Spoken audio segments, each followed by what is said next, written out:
히브리서 전체를 봤을 때 예수의 제사장직을 비중 있게 다루고 있습니다. 우리가 4장을 하고 있는데 앞선 3장 1절에서도 예수님을 대제사장이라고 표현한 바 있어요. 이런 강조는 히브리서의 배경을 보았을 때 어찌 보면 당연한 거죠. 왜냐하면 지금 히브리서의 1차 독자인 히브리 그리스도인들이 과거의 유대교, 율법과 구약 제사로 돌아가려고 하고 있는 거예요. 핍박이 못 이겨서. 그래서 저자는 구약에서 제사장들이 드렸던 제사와 예수께서 너희를 위하여 드린 제사가 무엇이 다른지 그 차이점을 설명해 주고 있습니다. 14절에 우리에게 큰 대제사장이 계시다 그랬어요. 반복되는 표현이 있죠. 크다랑 대. 이게 왜 굳이 크면 크지 큰 제사장 이렇게 했을까요? 우리는 대제사장을 생각할 때 일반 제사장직보다 더 큰 대표하는 제사장이다. 그게 맞아요.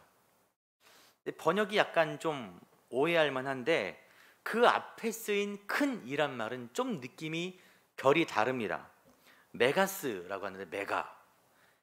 당연히 말이 꼬이네요.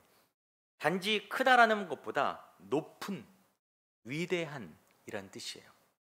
일반 제사장과 대제사장과는 차별이 있는 분이다 이런 말이죠.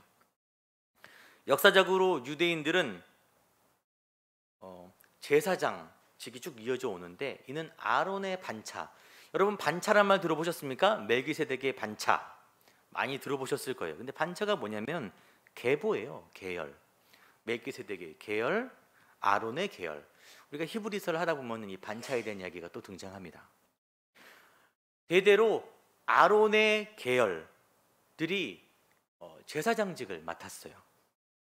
아론이 속한 레위 계통에서 쭉 제사장이 나왔습니다.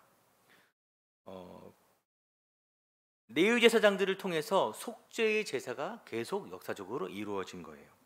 그러나 너희가 알고 있는 레위의 제사장과는 비교할 수 없는 큰 위대한 제사장이 우리 예수님이시다. 지금 이 말을 하고 있는 것입니다. 그러면 도대체 예수님이 뭐가 다르냐? 뭐가 다르냐? 이게 중요하잖아요. 14절에 예수님이 다른 이유 두 가지를 이야기하고 있는데 첫 번째는 승천입니다. 승천. 예수님은 승천 뭐죠? 하늘로 올라가신 분이죠. 우리가 예수님의 사역을 이야기할 때 죽으시고 부활하시고 승천하신 것을 세트로 이야기합니다. 승천하면 뭐가 떠오르세요? 예수님이 사람들 보는 앞에서 하늘로 올라가는 모습, 그런 그림 보신 적 있으시죠? 성화라고 하죠. 여러분 그 의미가 뭐라 생각하십니까? 하늘로 올라가신 의미가. 이건 잘 모르세요. 의외로. 내려오셨으니까 오신 대로 돌아가시는 게 사역을 마치시고 당연한 거 아닌가. 그 외에는 잘 마땅한 의미를 떠올리지 못합니다. 하늘의 원래 보좌의 자리로 다시 회복되시는 거다. 그보다 더 중요한 의미를 히브리서가 제공해주고 있어요. 가장 중요한 것은 대제사장으로서 승천하신 거예요.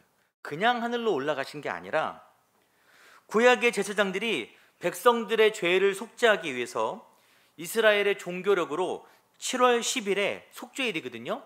짐승의 피를 흘리는 제사를 통해서 하나님의 지성소로 들어갑니다. 1년에 한 번 대제사장이 정결의식을 통해서 지성소로 들어가요. 두려운 마음으로.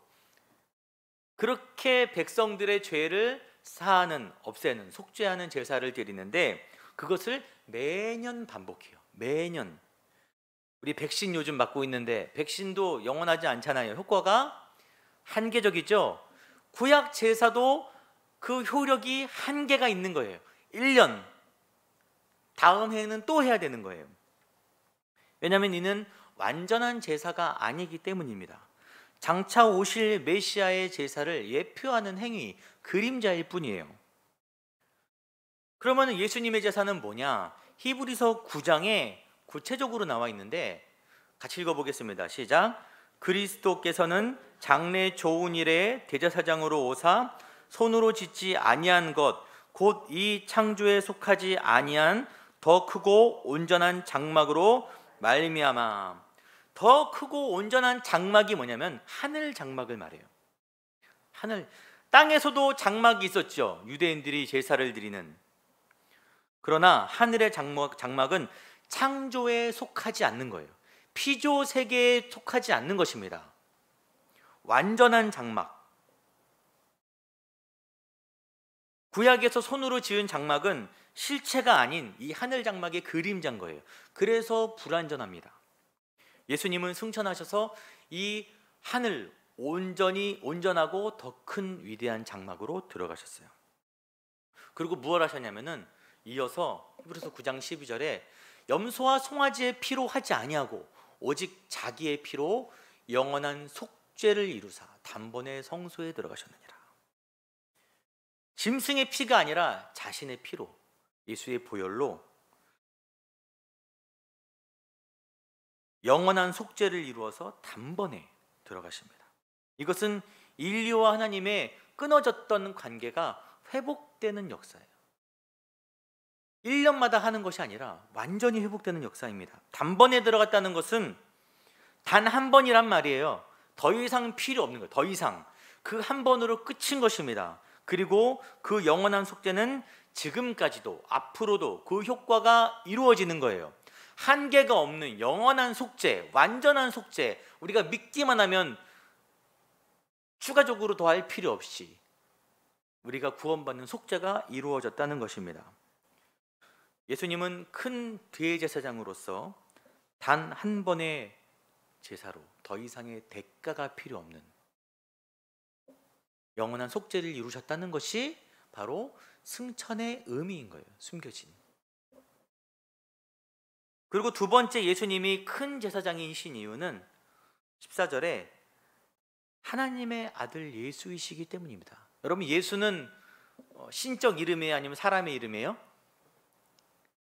사람의 이름이에요. 예수는 사람의 이름인데 그 앞에 뭐가 붙었어요? 하나님의 아들이 붙었잖아요. 예수는 사람이셨지만 하나님의 아들, 창조주이셨습니다. 하나님과 동일한 신성을 지닌 분이에요. 그게 뭐가 다르냐면은 예수님 외에 누가 하늘 성소에 들어간 사람이 있습니까? 승천해서 올라가서 하늘 성소에 들어간 사람이 있어요? 엘리야도 하늘로 올림을 받았다 그랬죠. 성경에서 에녹도 죽지 않고 하늘로 올림 받았다 그러죠. 하지만 그들은 하늘 성소에 진입하지 못했어요. 피조물이기 때문에 예수님만이 그곳에 진입해서 단번에 제사를 드릴 수 있는 하나님의 아들이시라는 것입니다.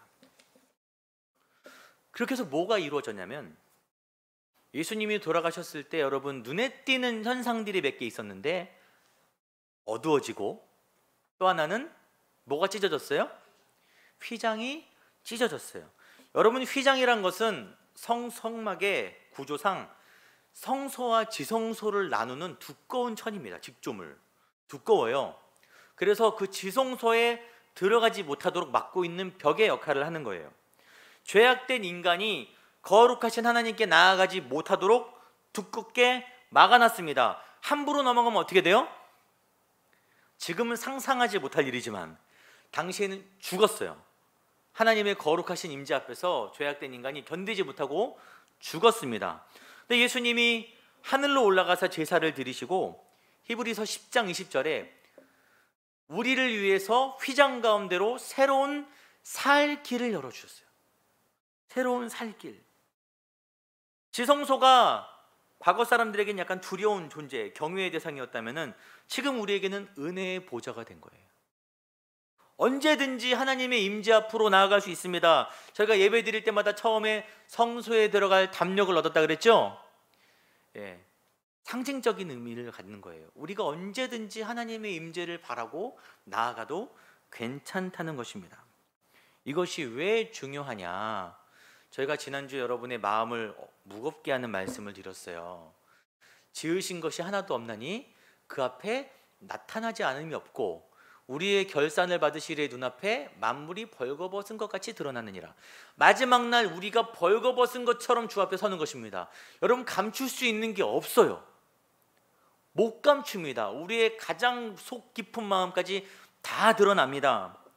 여러분, 그 현장 앞에서 누가 과연 떳떳할 수 있겠어요? 당당할 수 있겠어요? 하나님 앞에서 감히. 누군가 우리의 허물을 가려주고 변호해주고 갈 길을 열어주지 않는다면 우리는 아무런 희망이 없는 거예요. 그런데 예수님이 죽으심과 부활 승천으로 그 길을 열어주신 것입니다. 피할 길을. 요한계시록에 보면은 아예 그 심판대에 서지도 않는다 그랬어요. 그냥 지나가는 거예요. 예수 믿는 사람들은 그냥 심판 자리에 서지 아니하고. 때문에 오늘 본문의 저자는 이렇게 이야기합니다. 우리가 믿는 도리를 굳게 잡아라. 그 도리를 너희가 굳게 잡아야 한다. 너희에게 열린 유일한 살 길을 굳게 잡아라. 여러분, 굳게 잡는다는 것은 매달리는 거예요. 매달리는 거. 성경에 매달리는 것에 일가견이 있는 한 사람이 있죠. 누군가요? 야곱이 있잖아요. 야곱. 매달리는 게 일가견이 있어요. 천사와 밤새 씨름하면서도 지쳐도 그 바짓가랑이를 자꾸 늘어지는 거예요. 못 간다고. 너희도 그 야곱처럼 매달려 늘어지듯이 그 구원에 붙어 있어라. 여러분, 신앙생활 한다는 것은 아주 고상하고 품격 있는 게 아니에요. 그렇잖아요? 되게 지적이고 어떤 수준이 있는 그런 신앙생활이 아닙니다. 도대체 그런 신앙생활은 성경 어디에 쓰여 있는지 모르겠어요. 영원한 삶과 죽음의 경계에서 죽을뚱살뚱 복음에 아주 때로는 진상을 부리면서 매달려 있는 것이 신앙의 본질이에요. 이것이 1차 저자인 히브리 성도들에게 1차적으로 보내고 우리에게도 보내는 메시지인 거예요. 그들은 지금 육체적인 고통의 위협 앞에 놓여 있죠. 경제적인 핍박 앞에 놓여 있죠.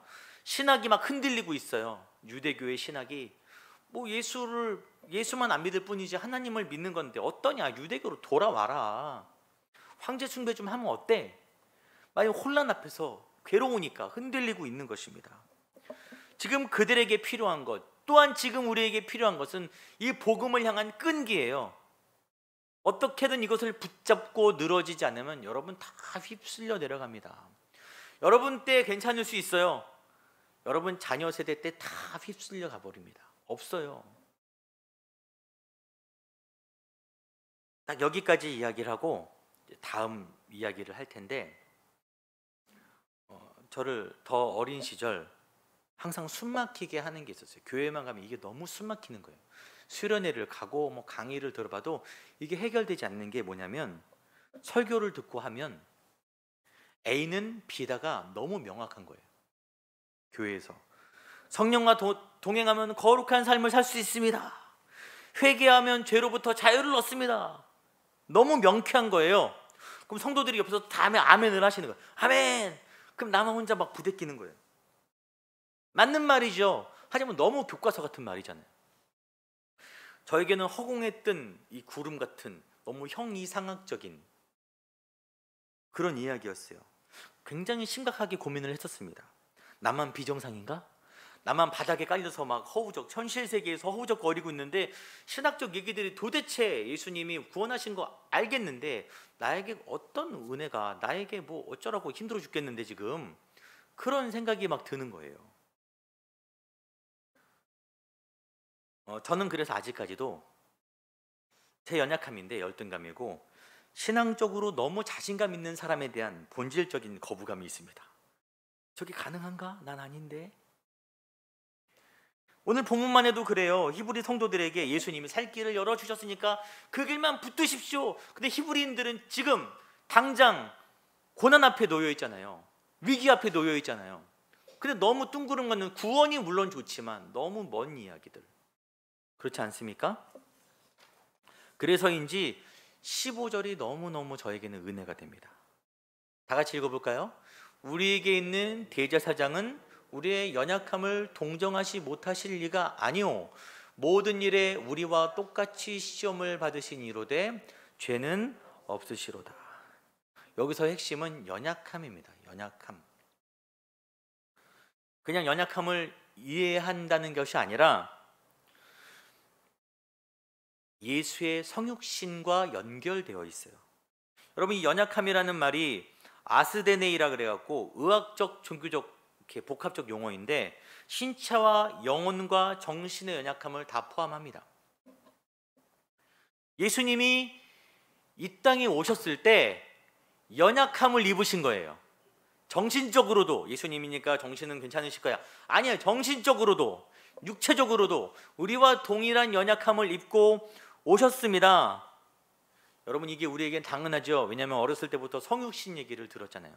예수님이 성육신 하셨다, 큰 사랑이다라고 했지만 당시 세기 초 그 당시 사람들에게는 받아들이기 어려운 사상입니다. 당시 유대인들에게 하나님은 거룩한 분이에요. 거룩하다는 게 뭐야? 다른 분이라는 거잖아요. 우리와 다른 차원에 계신 분이에요. 그래서 그 사람들에게는 하나님이 이 세계의 사람들에게 무감각하시다. 당시 헬라 사상과도 맞닥뜨립니다. 그들도 하나님은 무감정하신 분이다. 사람들의 일에 대해서. 그 사람들과 하나님을 분리시키는 작업들을 했는데 보편적인 것이었습니다. 그 당시에. 그런데 성경 말씀은, 히브리서는 특히 그 흐름을 깨고 있는 거예요. 제가 드라마를 좋아해서, 제가 좀 아줌마 같은 기질이 있어서 드라마를 좋아한다 그랬잖아요. 드라마를 좋아한 지가 오래됐습니다. 옛날에 환상의 커플이라고 제가 드라마를 아주 재밌게 본 적이 있어요. 내용인즉슨 부자인 여자가 있어요. 굉장히 부자인 안나라는 여인이, 부자고 날 때부터 부자니까 다른 사람들의 마음을 이해 못하는 거예요. 일하는 사람들에게도 함부로 대하고 자기 기준에서 막 이야기하고 직설을 날리고. 근데 그 여인이 사고로 기억을 잃어버립니다. 그리고 가난한 사람의 집에 머물면서 겪게 되는 이야기예요. 그 드라마 후반부에 그 여자가 다시 기억을 찾고 원래 자리로 돌아왔는데 과거와는 다른 거예요. 자기가 힘든 일을 다 해보고 어려운, 돈 없는 서러움도 겪어보니까 이제 일하는 사람들의 어려운 입장을 이해하기도 하고 같이 막걸리도 한잔하고 고스톱도 같이 치는 그런 사람이 된 거예요. 예수님의 성육신의 이야기는 드라마랑은 차원이 완전히 다른 이야기죠. 완전한 하나님이 인간의 육신, 한계를 입고 이 땅에 오신 거예요. 이 땅에 오셔서 배고프고 졸리고 고통받고 외롭고 슬픈 일, 여러분이 겪고 있는 모든 일들을 다 겪으셨습니다. 복음서에 한 서기관이 예수님께 나와서 어디를 가십니까? 제가 어디든 따라가겠습니다라고 했을 때 예수님이 아주 씁쓸하게 얘기하십니다. 여우도 굴이 있고 새도 집에 있는데 나는 머리 둘 곳이 없다. 주위에 사람들이 있었지만 아무도 예수님을 이해하지 못한, 예수님이 이해받지 못하는 예수님의 깊은 외로움이 담겨 있어요. 그 말씀 가운데 고독이. 그리고 예수님은 믿었던 사람에게 배신도 당했습니다. 다른 유다는 말할 것도 없이 다른 제자들도 예수님을 다 배반했잖아요. 주위 사람들도. 여러분, 성경을 정말 자세히 읽어보세요. 예수님이 안 당하신 일이 없어요. 짧은 공생의 시간 동안 정말 안 당하신 일이 없습니다. 육체적인 고통, 정신적인 고통, 사람들에게 배신당한 그런 모든 상황들을 예수님이 다 당했습니다. 그래서 아까 15절에 모든 일에 우리와 똑같이 시험을 받으셨어요. 때문에 우리를 동정하지 못하실 리가 아니다라고 표현을 하는데, 저는 이 표현도 참 좋아요. 뭐냐면 동정하신다가 아니라 동정하지 못하실 리가 아니다. 부정에 대한 부정인데 너를 동정하신다는 표현보다 뭔가 배려받는 느낌인 거예요. 뭔가 그러지 못하실 리가 아니지 않느냐. 표현 자체가 뭔가 포용적인 느낌입니다. 이것이 16절에 넘어가면 긍휼과 이어집니다. 긍휼.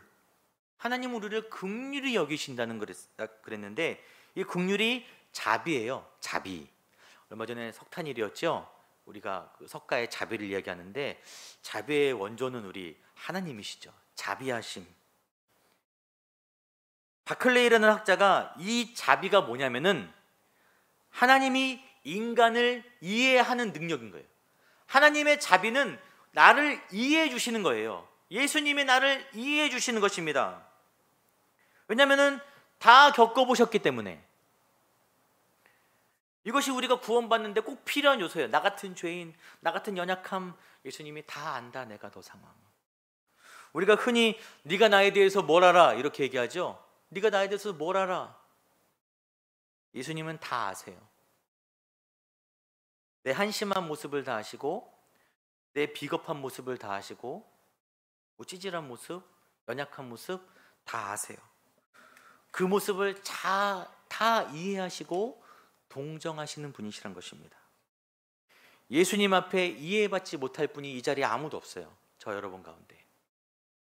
그러므로 우리가 그 긍휼을 입어서 은혜의 보좌로 담대히 나아갈 수 있는 것입니다. 여러분, 이 긍휼이 없으면 은혜도 존재하지 않아요. 자, 이제 마지막으로 사람의 동정은 한계가 있죠. 우리가 누군가를 불쌍히 여기는 건 한계가 있습니다. 아, 참 안 됐다. 어떡하니? 그리고 좀 더 마음이 있는 사람은 어느 정도 이렇게 도움을 줄 수도 있어요. 그게 한계입니다. 그러나 우리 예수님의 동정하심, 예수님의 이해하심은 그 한계를 넘어가요. 왜냐하면 하나님은 전능하신 분이시기 때문이죠. 이해뿐만이 아니라 근본적인 여러분의 삶의 문제의 해결이 우리 예수님은 가능하십니다. 여러분, 보지 못하는 자를 불쌍히 여기실 뿐만 아니라 어떻게 하셨어요? 보게 하셨어요. 걷지 못하는 자를 걷게 하실 뿐만 아니라, 그러니까 불쌍히 여기시는 것을 넘어서서 그를 걷게 하시고, 죽은 자를 위해서 눈물 흘리시는 것만으로 멈추는 것이 아니라 그를 다시 살릴 수 있는 분이십니다. 믿으십니까? 그러므로 우리는 긍휼하심을 받고 때를 따라 돕는 은혜를 얻기 위해서 하나님께 나아가라고 오늘 본문 마지막에 이야기하고 있습니다. 여러분, 돕는 은혜를 하나님께 간구해야 합니다. 하나님의 도우심을 바라고 기도해야 합니다. 여러분, 기도가 능력이 있다라고 말하죠. 근데 이거를 여러분 착각하시면 안 돼요. 기도 자체의 능력이 있을까요? 기도하는 나에게 내가 기도를 오래 하고 실력 있게 하고 오래 돌을 쌓으면, 기도에 돌을 쌓으면 기도가 능력이 있는 게 아니라 우리가 기도하는 대상인 하나님이 능력이 있으신 거예요. 착각하면 안 됩니다. 우리 문제를 해결할 수 있는 분이, 능력이 하나님께 있다. 로마서에서도 자기 아들을 아끼지 아니하신 분이 왜 모든 것을 너에게 안 주시겠느냐. 여러분의 삶의 문제를 하나님이 아신다는 거예요. 그런데 더 중요한 메시지가 그 앞에 뭐를 따라 돕는 은혜요? 때를 따라 돕는 은혜가 붙습니다. 이 팔레스타인 땅, 그 지방 이스라엘 땅은 물이 부족해요. 농사를 지을 때 아주 중요한 두 번의 비가 있습니다. 가을에 내리는 이른 비와 봄에 내리는 늦은 비가 제때 와야 농사를, 좋은 적절한 타이밍에 와야 농사를 잘 지을 수 있어요. 적절한 때가 아니라면 비가 와도 소용이 없습니다. 오히려 농작물에 해를 끼칠 수 있잖아요. 농사 짓는 분은 아실 거예요. 아무리 좋은 것도, 돕는 은혜도 적절한 때가 아니면 나에게 무익하고 유해할 수 있다는 것입니다. 하나님이 우리 삶에 역사하시는 것도 마찬가지예요. 하나님이 가장 좋은 때를 알고 있는데 항상 그때가 내가 원하는 때와 맞습니까? 안 맞습니까? 안 맞잖아요. 이 타이밍인데, 나는 지금인데 하나님은 아닌 거예요. 때로는 나는 아닌데 하나님은 맞는 거예요. 우리는 그때를 기다리지 못하고 조바심을 느껴서 흔들리는 거예요. 여러분, 탄성력이라는 힘이 있어요. 원래 모양으로 돌아가고자 하는 힘입니다. 여러분, 애석하지만 성도도 육신을 입고 있잖아요. 그래서 죄악된 육신으로 돌아가려는 탄성력이 있습니다. 은혜를 막 사모하면서 그것을 하나님께 나아가지만, 구원을 굳게 붙잡고 싶어 하지만 삶의 문제가 내 마음대로 해결되지 않을 때, 안 될 때 하나님의 역사가 나에게 이루어지지 않는 것처럼 느껴질 때, 내가 바랄 때 그것이 이루어지지 않을 때, 우리는 조바심과 원망으로 말미암아 다시 육신의 모습으로 돌아가려 그럽니다. 그런 경험 있으시죠? 하나님께 상처받았어, 나한테 이럴 수가 있어. 본문의 히브리 성도들도 마찬가지예요. 하나님의 은혜를 기다리는데 그 은혜가 자기들이 원하는 때에 이루어지지 않는 거예요. 여전히 그들은 고통받고 힘들어하고 있으니까 유대교로 돌아가려는 것입니다. 과거의 모습으로. 기도한다는 것은 나의 때를 버리고 하나님의 때를 붙잡는 거예요. 주님, 내 때가 아니라 하나님 때를 사모합니다. 자기를 계속해서 내려놓는 것입니다. 여러분, 지난 시간들을 돌아보세요. 이해되지 않을 때도 있지만 우리 하나님은 항상 옳으셨습니다. 우리 하나님은 가장 좋은 것으로 우리에게 가장 좋은 때 주시려고 하시는 분임을 믿으시기 바랍니다. 우리를 완전히 이해하시고 동정하시는 하나님의 좋은 때가 다가오는 한 주를 살아가는 여러분 가운데 아름답게 임하기를 소망합니다.